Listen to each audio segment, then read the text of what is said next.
Your little real estate game ends here. Those words burned themselves into my mind and refused to fade. The voice belonged to my brother in law, Chris Irving, who was sitting in the plaintiff's seat with a triumphant look on his face. He had whispered that poison into my ear just minutes ago. Right before the hearing began, he entered the courtroom with his family in tow and passed by me, just for a fleeting instant. Before I could even respond, the bailiff announced the opening of the court, and Judge Brown entered. It was an insult delivered with perfectly calculated timing.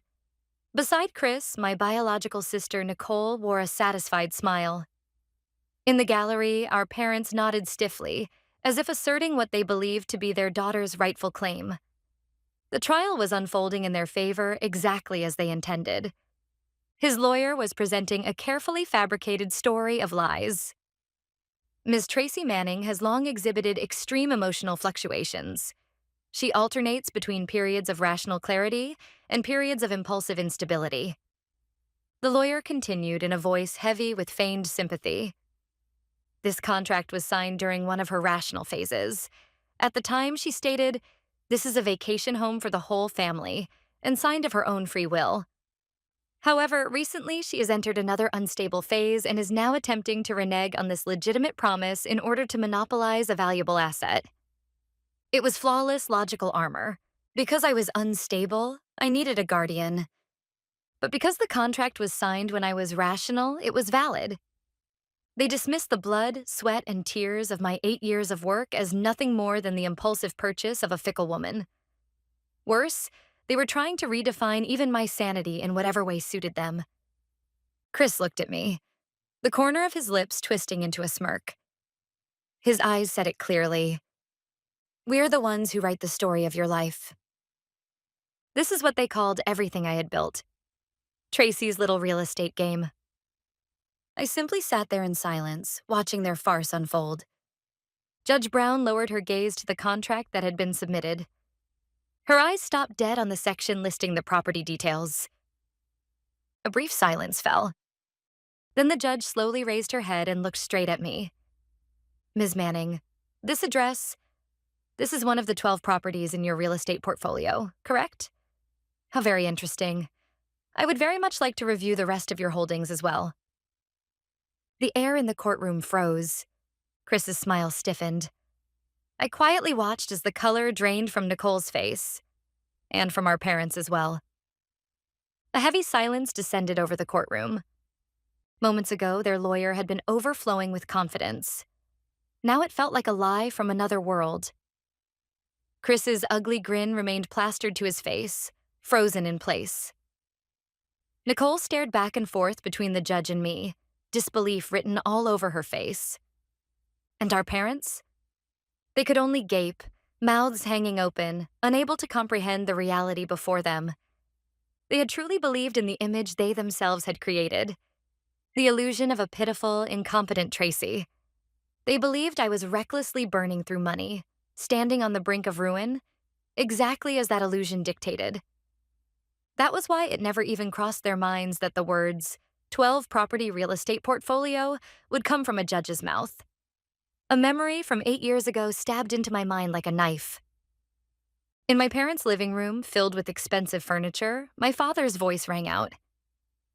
"We've decided to stop paying your college tuition after this term. Nicole's wedding is expensive, and honestly, investing in you any further would be a waste." My mother followed without hesitation. "That's right, Tracy. You have no talent. You should find someone suitable as soon as possible and settle down." At that moment, I understood. In this household, I was the first to be discarded. My dreams and efforts held no value compared to my sister's wedding decorations or my parents' social image. At the bottom of that cold despair, I made a quiet vow. I would rely on no one. I would let no one decide my worth. Absolute financial power would be my armor and my sword. That was when my little real estate game began. But it was never a game. It was a lonely, brutal fight. Studying economics and law on my own, living in libraries, juggling multiple part-time jobs, forcing my way forward like carving a path through the wilderness. While they mocked me, I bought my first small apartment and saved for the down payment on the next. My battle continued quietly, unnoticed by anyone, but steadily, without fail. I pulled my consciousness back from those memories to the present courtroom.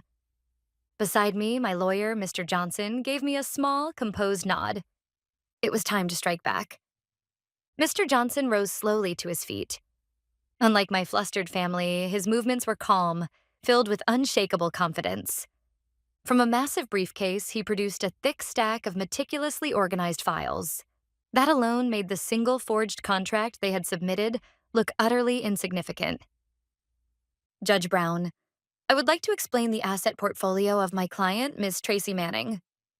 Mr. Johnson's voice rang out clearly, reaching every corner of the courtroom. First, the initial property that was purchased 8 years ago, a studio apartment in the Old Town district. The down payment was saved entirely by Ms. Manning through working multiple jobs simultaneously. I glanced toward my father in the gallery. Confusion and panic were written all over his face. His words from 8 years ago echoed sharply in my ears, the day I first told him my plan. Real estate? Tracy, that's not work for a woman like you. It's a dirty man's world. You'll be taken advantage of and chewed up in no time. Drop it. My father had dismissed my resolve as nothing more than a foolish, rebellious phase. Johnson continued, his tone steady and matter-of-fact. The second property was acquired 14 months later, a small office building in the downtown commercial district. It was purchased using rental income from the first property, combined with further savings accumulated by Ms. Manning herself. The third property. With each property Johnson listed, the color drained from Chris and Nicole's faces. Inside their heads, they were surely calculating in desperation. Just how much wealth Tracy, the woman they had sneered at as a pathetic single woman, had quietly built, and when their entire plan was beginning to collapse at its foundation. The judge leaned forward, listening intently. This was no longer a simple family dispute. The existence of a vast asset empire was about to be revealed publicly in the courtroom for the first time. And the fourth property? Johnson paused briefly and turned the page. I could almost feel that split second of silence tightening around their hearts. He continued on to the fifth, then the sixth property, reading through the list of assets I had acquired. Each one was, to me, a record of battles carved out with blood and sweat. When the address of the sixth apartment building was read aloud, I instinctively closed my eyes. That property. Shortly after purchase, a severe structural defect, one not mentioned in the inspection report, came to light. The repair costs far exceeded the original budget, rapidly draining my available cash. The bank coldly refused additional financing, and for the first time in my life, the word bankruptcy became frighteningly real. Those 2 months were hell. 1 slice of bread and coffee per day. At best, 3 hours of sleep a night. I had nightmares every day. Unable to ask anyone for help, I fought alone, groping forward through a dark tunnel, completely isolated. But that despair made me stronger. I ran to the library, devouring textbooks on building codes and structural mechanics. I gathered estimates from multiple contractors, negotiated personally, rebuilt the repair plan, and ultimately succeeded in cutting costs by 30%. That experience transformed me from a mere investor into a businesswoman capable of overcoming any adversity. Today, the very property Johnson was describing is one of the highest-yielding assets in my entire portfolio. The symbol of my despair had become, ironically, a powerful weapon. One now shattering my family's last remaining hopes. I slowly opened my eyes and looked at my sister, Nicole. Her lips trembled as if she had seen a ghost, her hand clutching her husband, Chris's arm. But Chris no longer had the composure to support her. He was simply glaring at his own lawyer, with eyes that clearly said useless. As Johnson moved on to the 7th and 8th properties, a murmur rippled through the gallery. The bailiffs and other lawyers, who had likely dismissed this as nothing more than a strange family property dispute, were visibly stirred. No surprise there. What was being revealed was not merely a personal asset list. It was the portfolio of a single invisible power player who had quietly, yet decisively shaped the city's real estate market. I did not look away from my parents. My mother, Susan, no longer had the composure to play the tragic heroine. She could only clutch her handkerchief tightly. My father, Richard, had moved from confusion to anger, and now to something else entirely: humiliation. For him, the realization that his daughter had achieved success far beyond him, entirely without his knowledge, must have shattered his pride at its core. When I still lived at home, whenever relatives gathered on holidays, my father always introduced me the same way. "This is my eldest daughter, Tracy. Plain girl, no particular talent, but she's kind." That was not affection.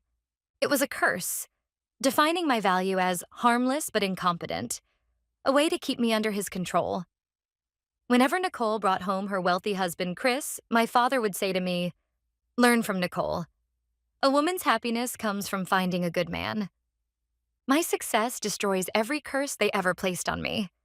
My very existence is a complete rejection of their values.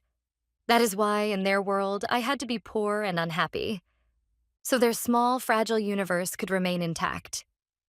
The sound of Johnson turning a page echoed through the quiet courtroom. "Ninth property." His voice sounded like the opening gong of my revenge against the past. "And the 10th property. Downtown District, 15 Riverside Avenue. Commercial building, commonly known as the Phoenix Lofts." The moment Johnson spoke that name, the atmosphere in the courtroom shifted once again. This was not the same restless murmuring as before. It was a silent shock, laced with awe. I saw several journalists in the gallery hurriedly begin taking notes. The Phoenix Lofts. That name is known to anyone involved in business in this city. Once dismissed as a derelict brick building so dangerous it was called a breeding ground for crime, it was an eyesore even the city itself had given up on.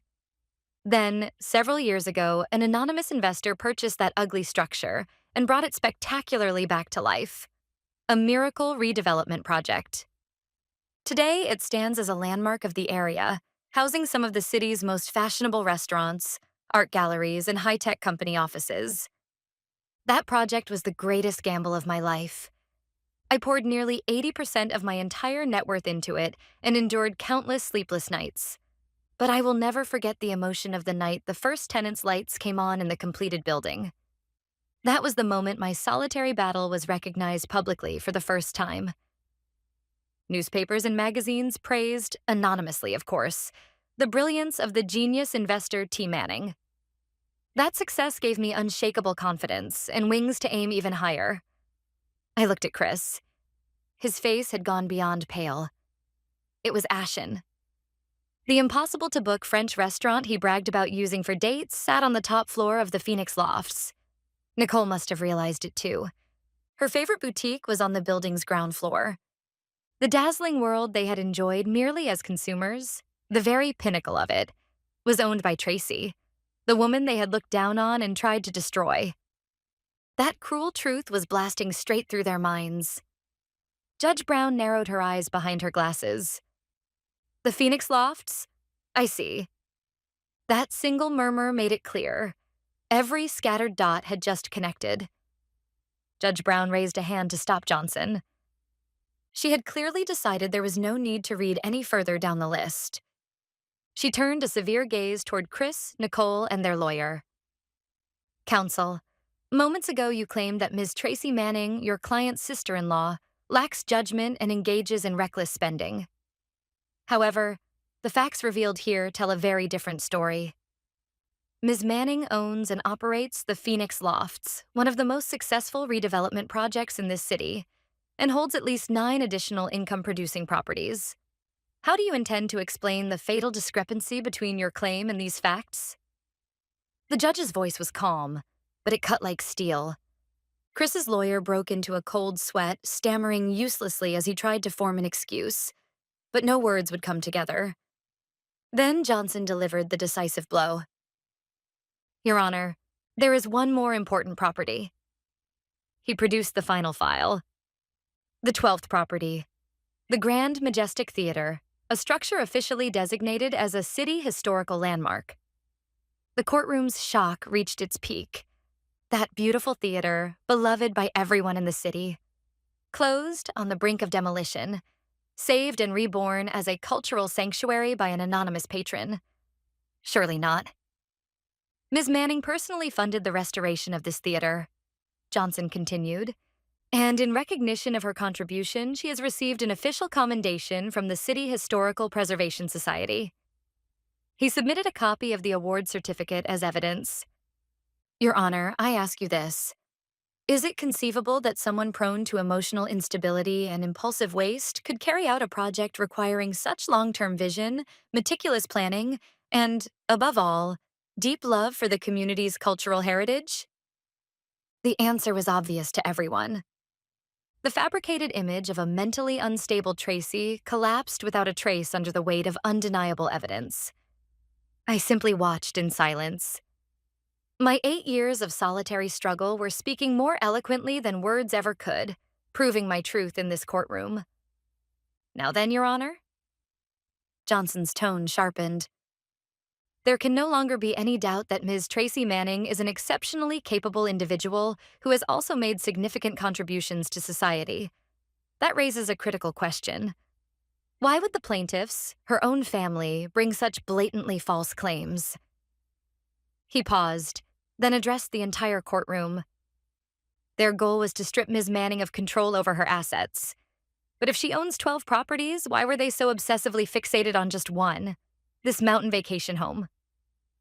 For the first time, the memory of that detestable phone call, the origin of this entire ordeal, returned as a blade of counterattack. Johnson held a single document high. This is an article from a luxury lifestyle magazine's website. 6 weeks ago, this very vacation home was featured as one of the most noteworthy hidden luxury retreats of the moment. The owner's name was withheld, and the very next day after the article was published, Ms. Nicole Irving, the defendant's sister, placed a phone call to Ms. Manning. Nicole's syrupy voice echoed in my mind. Hey, Tracy, I heard you bought an amazing vacation house. Isn't that wonderful? But you're single and don't even have kids. What's the point of keeping it all to yourself? That's something a family like ours with children should be using? That was not a suggestion. It was the first declaration of ownership. During that call, Ms. Irving unilaterally asserted that the vacation home belonged to her family. His words gave voice to my own thoughts. Ms. Manning, of course, refused. And just 3 weeks later, this absurd lawsuit was filed, armed with a forged contract and malicious lies. Every piece fell into place. This was never about concern over asset management capacity. They saw the luxurious vacation home in a magazine, realized it belonged to the sister they had always looked down on, and driven by jealousy and greed, they tried to take it by force. That was all. That simple, ugly motive was laid bare under the bright lights of the courtroom. At last, Chris finally screamed as if he could no longer bear it. Lie. It's all a lie. There's a contract. Tracy, signed it. His disgraceful scream echoed through the once quiet courtroom. But no one believed him anymore. Judge Brown silenced him with an icy glare. Mr. Irving, regarding the contract you submitted? She slowly picked up the document. There are several very interesting points. Right on cue, Johnson spoke up. Your Honor, we commissioned a professional handwriting analysis of that contract, as well as a materials analysis of the paper and ink used in its creation. We submit the expert reports as evidence. Johnson handed another thick file to the bailiff. According to the findings, first, the signature is a crude forgery that does not match Ms. Tracy Manning's handwriting with a probability of 98.7%. Nicole let out a short, sharp gasp. Chris glared at her, his face twisted with rage. It was obvious who had forged the signature. Johnson continued mercilessly. More importantly, the paper and ink. Analysis shows that the ink used in this contract is a newly released product that went on the market just 3 months ago. The date written on the contract, however, is 1 year ago. Now then, how should we interpret that? Do the plaintiffs happen to own a time machine?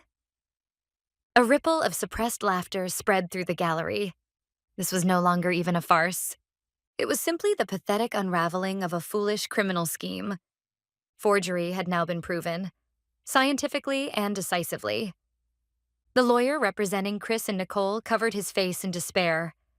He had likely been deceived by his own clients. In that moment, his professional career took a devastating blow. I watched silently as everything collapsed around them. This was the inevitable consequence for those who try to steal what belongs to others by force. Chris and Nicole were deathly pale, unable to utter a single word. In the gallery, our parents trembled as they were forced to confront the reality that their son-in-law and daughter were criminals who had committed blatant fraud in a court of law. The social standing and pride they had tried so desperately to protect shattered into pieces in that very moment. Judge Brown slowly reviewed the forensic reports, then placed the documents on her desk and turned toward me. Her expression softened, still firm, but now layered with something human, something complex. Ms. Manning, first I wish to apologize for forcing you to waste your valuable time on such a baseless claim. It was an extraordinary statement, a judge apologizing to one party in a case. And, she continued, if you are willing, I would like to hear directly from you. What you have thought, and what you have accomplished over these past 8 years, and why your family knew nothing of this remarkable success. All the evidence was in. The legal victory was already assured. This was the final stage the judge had given me, not as a mere victim, but as the protagonist of this story, allowed to speak the truth in my own words. I rose slowly to my feet. Beside me, Mr. Johnson gave a firm, encouraging nod. I took a deep breath. Then, one by one, I looked at the faces of the family who had betrayed me, belittled me, and tried to take everything from me. It was time to bring this farce to an end, with my own words. I first acknowledged Judge Brown politely. Thank you for your consideration, Your Honor. Then I turned toward the witness stand and began speaking, to my family and to everyone in the courtroom. My voice did not shake. 8 years of solitary struggle had given me unshakable strength. The reason I never told my family anything is simple, because they did not want me to succeed. I saw my father and mother flinch. 8 years ago, I told my father I wanted to start investing in real estate. He said, "You have no talent. You'll be taken advantage of and fail." My mother said, "A woman's happiness comes from finding a good man." Instead of believing in my potential, they forced the role of incompetent daughter onto me, because that was more convenient for them. When I bought my first small apartment, my sister Nicole laughed and said, "Who would ever rent a place that old and dirty?" Her husband, Chris Irving, called me a pathetic single woman and looked down on me while I worked myself to the bone. I paused and looked at them, one by one. Not a single person could meet my gaze. They wanted me to fail. Somewhere deep down, they expected me to be poor, miserable, and eventually come crawling back to them. Because my success would prove that everything they believed, the values they forced onto me, was wrong. They couldn't accept that reality. So when they learned of my success, their response wasn't celebration. It wasn't about recognizing or showing respect to my empire. It was to steal it and to destroy it. My words were quiet, yet carried the full weight of truth as they resonated throughout the courtroom. The forged contract they submitted, I continued. That document was not merely a tool of fraud. It was the embodiment of their desire. The ugly wish that I would be exactly as they said, foolish, reckless, and incapable of accomplishing anything without their help. I turned to the judge. Judge Brown, regarding their claims about my so-called mental instability, I have something to say. Yes, I may have been unstable at times. For 8 years, I walked this path alone, misunderstood by everyone, enduring ridicule from my own family while building an empire from nothing. There were countless nights when I felt my heart might break. But I strengthened my voice. Not a single one of my decisions was made on impulse or whim. Each of the 12 properties was acquired through meticulous calculation, careful strategy, and above all, an unshakable determination to carve out my life with my own hands. Redeveloping the Phoenix Lofts and restoring the Grand Majestic Theater were not acts of chance. They were investments, in this city and in myself. Finally, I looked straight at my sister, Nicole. She was crying, but whether those tears came from regret or frustration over her failed scheme no longer mattered to me. What they wanted was a single $1.5 million vacation home. What I was protecting was my life over the past 8 years. These 12 properties? No, the empire I built myself. When I finished, the courtroom was utterly still. Only the echo of my words lingered in the air.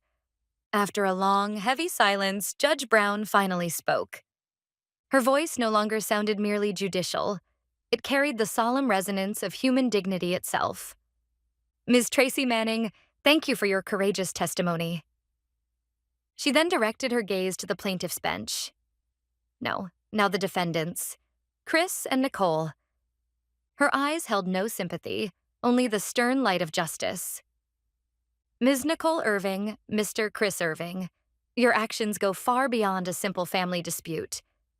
You knowingly used forged documents and filed malicious false claims to deceive this court, attempting to unlawfully seize another person's property and destroy her reputation.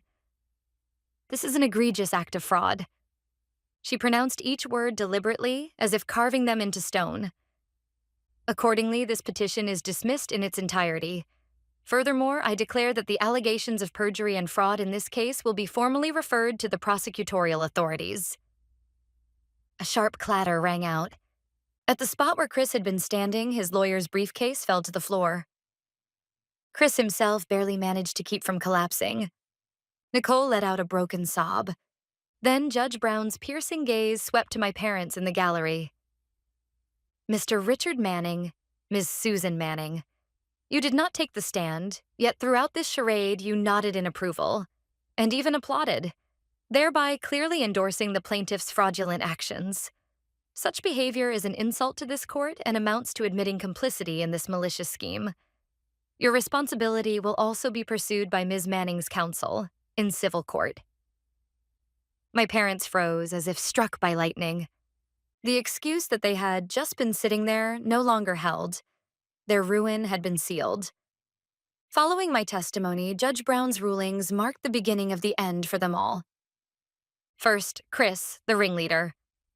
He was sentenced to prison for perjury and fraud and was immediately taken into custody. The man who had laughed arrogantly in court was dragged away by the bailiff, unable even to resist. His pitiful retreat was a spectacle in itself. His career, pride, and affluent lifestyle all ended in that courtroom.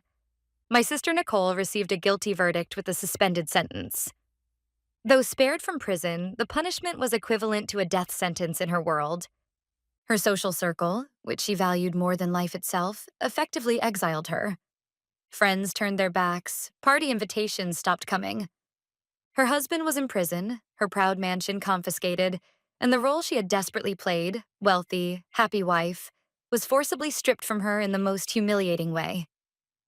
As for my parents, they lost their civil suit brought by Mr. Johnson, forced to pay substantial damages for complicity in perjury. But that was not all. Every past slight, every derogatory remark they had hurled at me was made public, and local media branded them as toxic parents who envied their daughter's success and sought to destroy her. The social standing they clung to so desperately crumbled, their long-standing high-end furniture business saw customers disappear, and they quietly descended into ruin.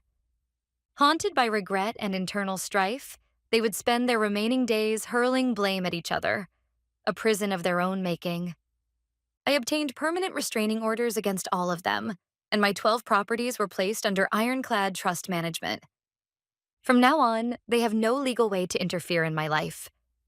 They merely reaped the consequences of the greed and envy they sowed themselves. There is no place for them in my world anymore. My future begins now, from the 12 fortresses I have fought to protect.